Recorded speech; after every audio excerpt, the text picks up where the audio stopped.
Cry was a talentless loser who becomes the leader of the greatest team of treasure hunters in the world. Even though he just wanted to live a quiet life in the peaceful village he was born in, becoming a treasure hunter was not even his plan. It was the dream of his childhood friends, who wanted to become famous heroes who, when they were young, everyone swore that they would become famous treasure hunters and travel the world. And because of his FOMO, Cry couldn't refuse them even though he wanted to. Many years have passed since then, and Cry is a young man now. As he is walking through the city on a rainy day, he sees a long line in front of a pub. He knows that this line is for all the treasure hunter wannabes who want to join one of the largest clans named First Steps, which is a collection of many parties that help each other.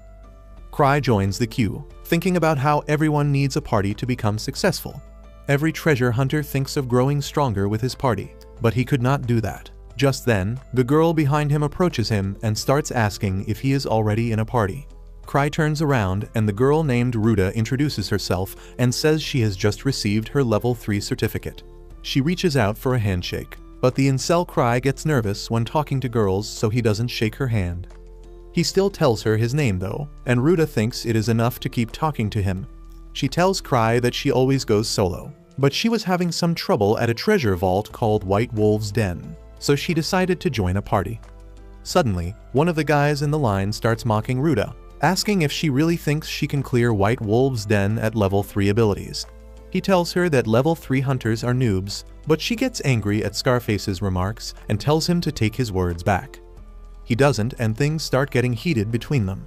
Cry wants no part of this so he tries his best to camouflage with the wall behind him. While get inside the tavern, and Ruta is amazed by the amount of hunters in this place because it is her first time here, but Cry tells her that he has been to 5 such gatherings before. Ruta feels sorry for him because it means that he got rejected every time, and Cry tells her not to.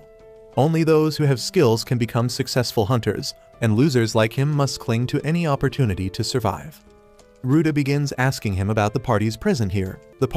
Suddenly, an angry redhead begins shouting at the organizers of the event, asking. He proudly declares that he is at level 4, and he will become the strongest hunter one day. A girl named Tino comes forth to discipline the boy, but the guard from earlier tries to stop her and asks her not to pay any attention to the idiot. But the redhead gets furious on hearing this.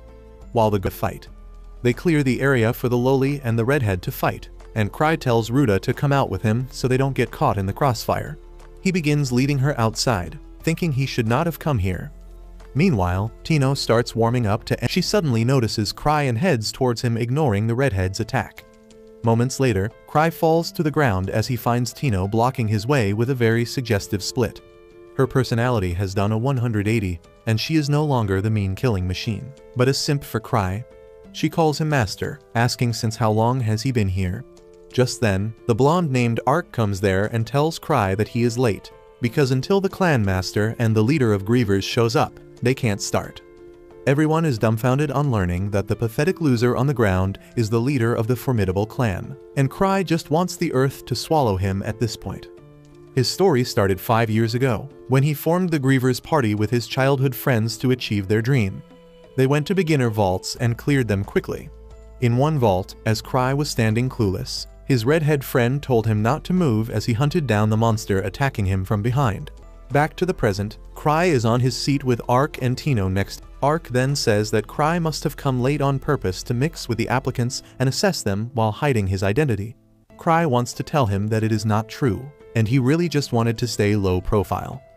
Cry has no freaking idea about what to tell him, but Ark replies that he will take that person into his party with no questions asked. Cry knew Ark would reply like this because he has a big heart, but the harem of girls he calls his party don't want to share him with anyone. Cry's attention then goes to the violent redhead from before, who is determined that he will join the Grievers Party. Cry doesn't think that the boy is anything special right now, but he believes that if Ark's party trains him, he might unlock his potential. He knows that he has no talent in scouting people, but he leaves everything to the god of plot armor as he decides to pick Gil. However, he has a condition before that. Cry says the most important thing for a hunter is strength and the determination to never give up. That is why he wants Gil and others to show him their strength and prove they are worthy of joining their clan. He declares that ever since he became a hunter, he has never lost once, and everyone is shocked.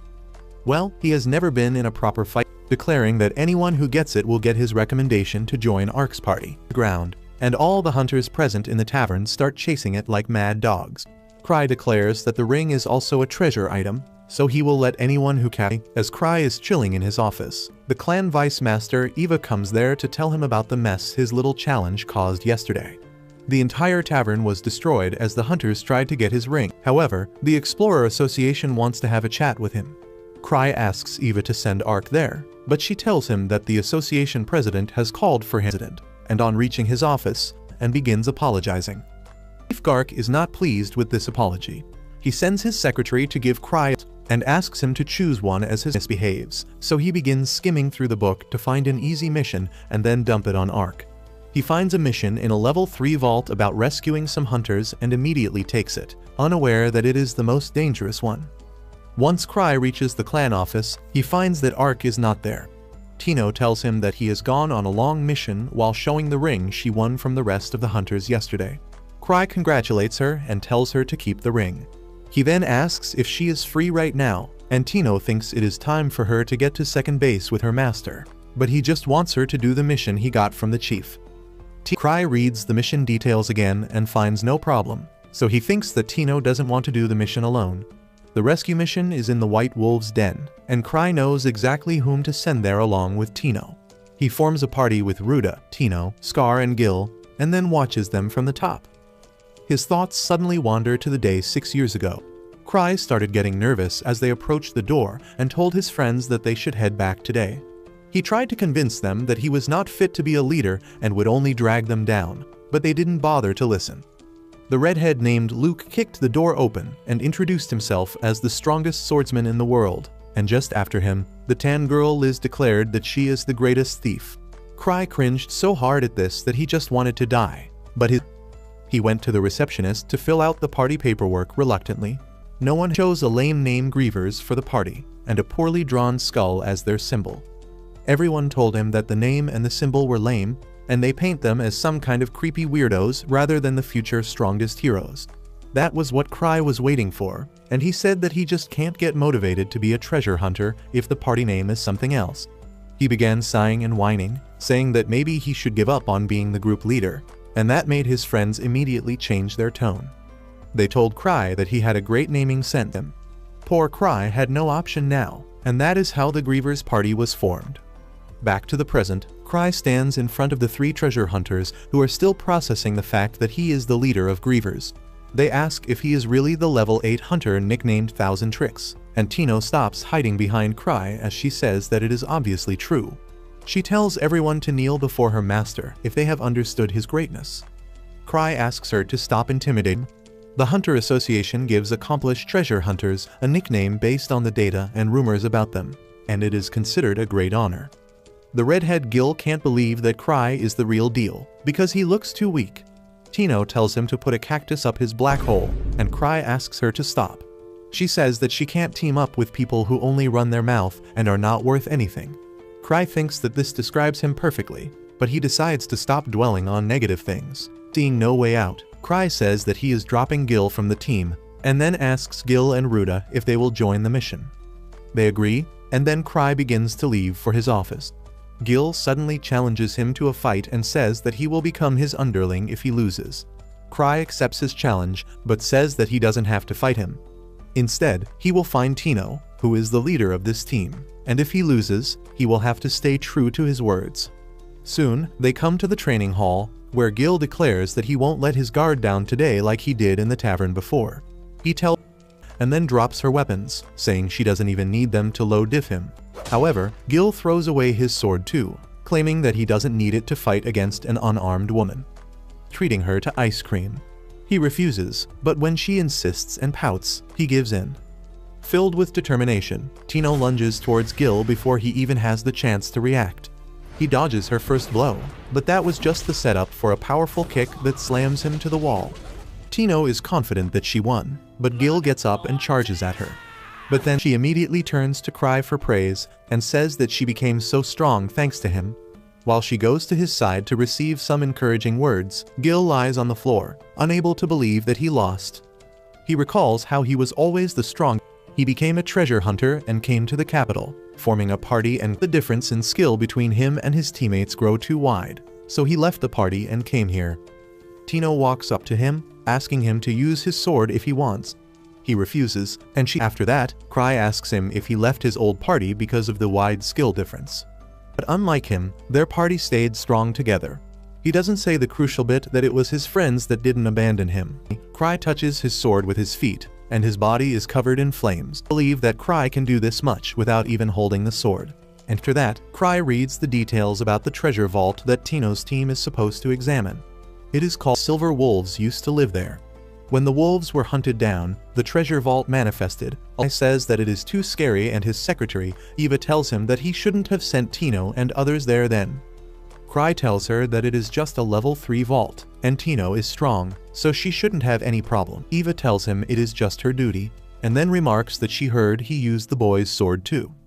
Cry says that the sword is a treasure relic, and it was so easy to use that even Gil can manage it without knowing anything about it. He suddenly becomes a relic otaku, saying that the relics found in treasure vaults are amazing, and he wants to collect all of them.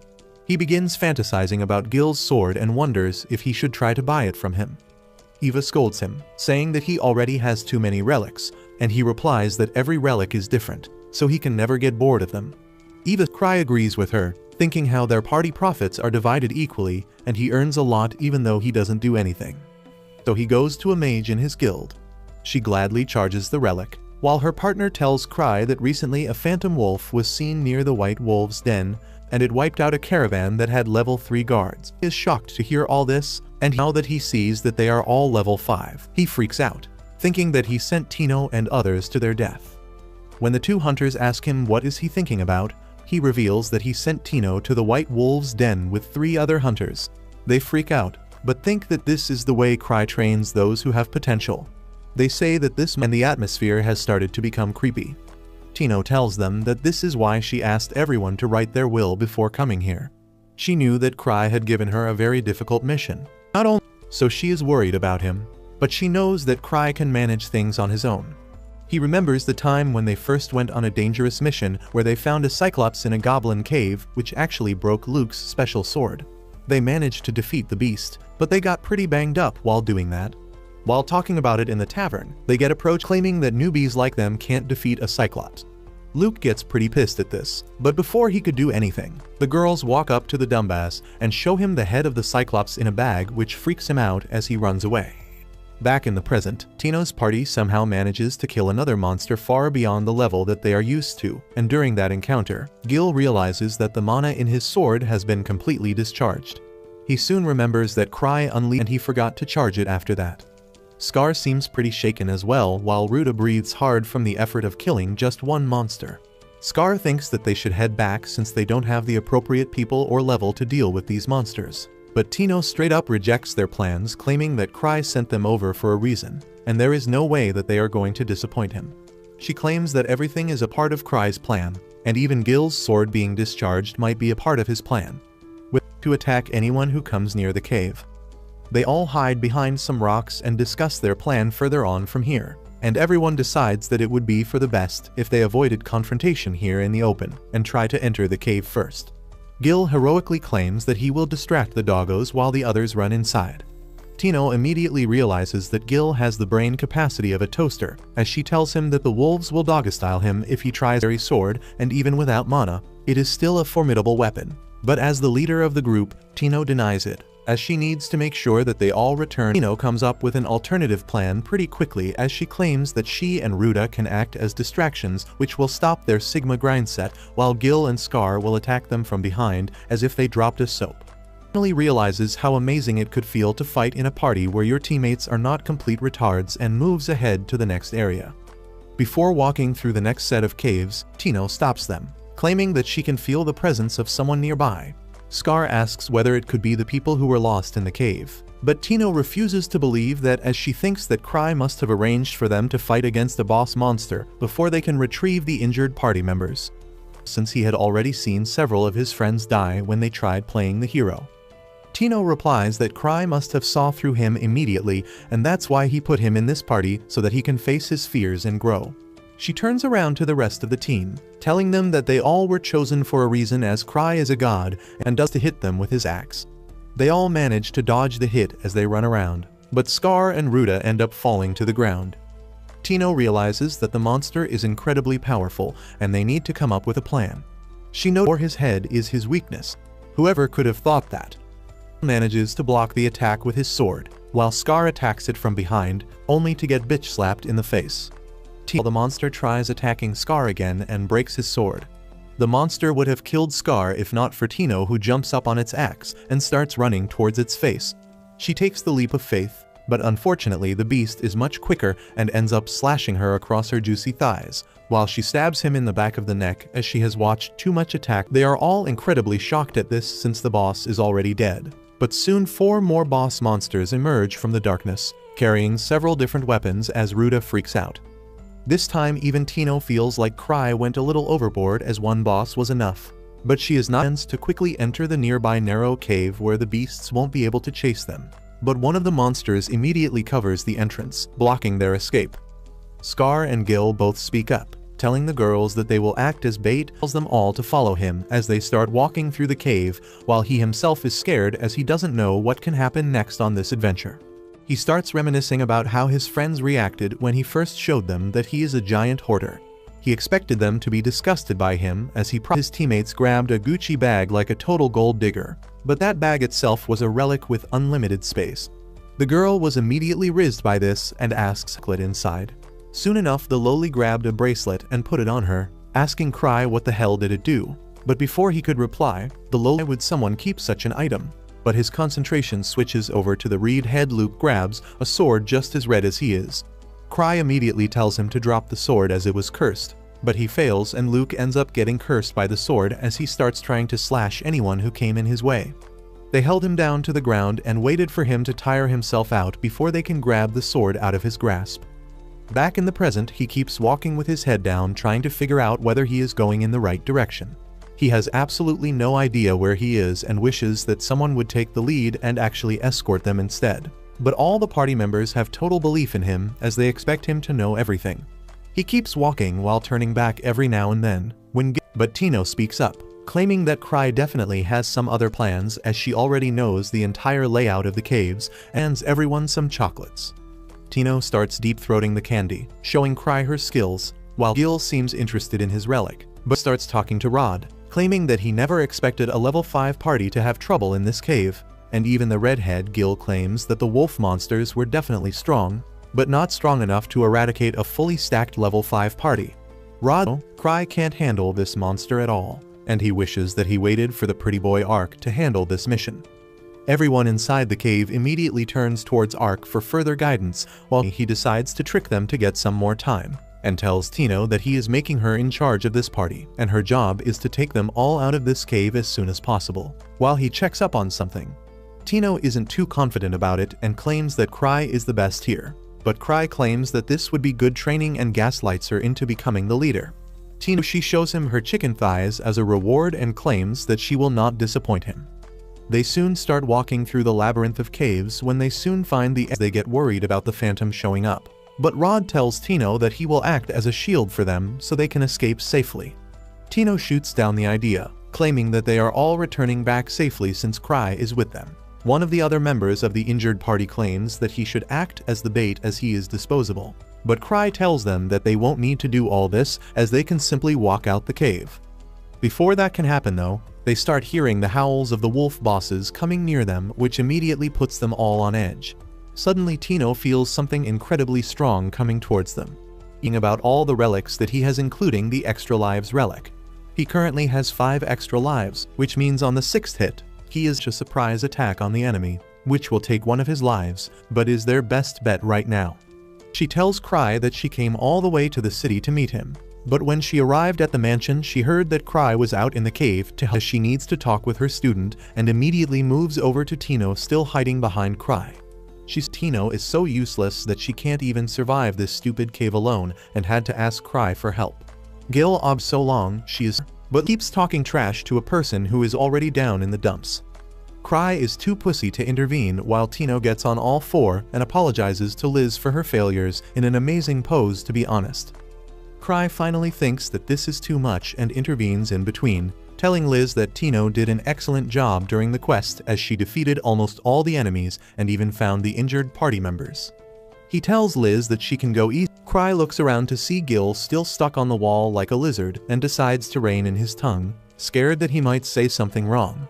Suddenly, they realize that the Phantom has re-emerged from the wall, and behind him is a giant wolf boss from America with a huge fucking minigun in his hand. This pisses Liz off as she walks away, putting her mask back on as the wolf starts shooting at them. Liz quickly knees the Phantom in the air and then punches him down on the ground. Tino is shocked to see her power. While like a total madwoman, Liz continues punching the Phantom, calling her a giant imbecile who will never be able to do anything if she doesn't quickly shorten the gap between her and the other stronger hunters. Poor. He knows better than to get involved as he doesn't want himself to be manhandled and they safely escape after that, and the next morning, Gil comes back to the training ground and gives his magic sword to Tino, claiming that he wants Cry to have it as he is going to train from the scratch once again as he wants to become as strong as Liz one day. The other members don't seem that optimistic about that, while Tino thinks about the masks that the grievers wear. It turns out that Cry put in the order to create those masks, but this little retard forgot to add eye holes to them. He expected his friends to literally shit on him, but they are just as dumb and think that this is intentional so that they can save themselves from enemy flashbangs. Cry decided to let it slide and never revealed the truth as he walks back out in the balcony to get some fresh air as he wonders what would be his next adventure. If you liked this video, please consider subscribing and watch the video on your screen next.